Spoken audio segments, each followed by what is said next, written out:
Brian Bowersock, the Automan here. Today we're talking about vermin in your vehicle and the damage that it can do. I'm sure you've talked to people that have had this happen to them, and sometimes it costs thousands of dollars.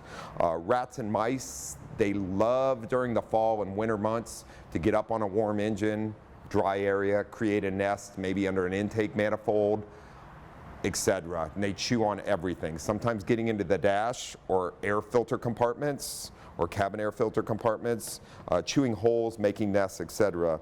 But what they often do is chew up wiring harnesses.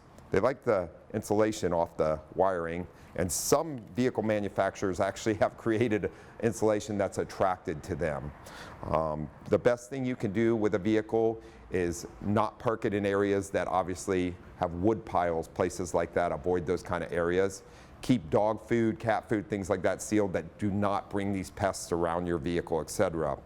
You could also, if you live in an area that often has these problems, pure extract peppermint oil placed in containers, cotton balls, etc., tends to keep rats and mice and other animals away, which can keep your vehicle safe from this kind of damage. If you do have this damage, give us a call. I'm Brian Bowersock with the West Automotive Group. For the latest automotive news and helpful tips, watch for The Automan, Fridays on the CW San Diego, sponsored by the West Automotive Group.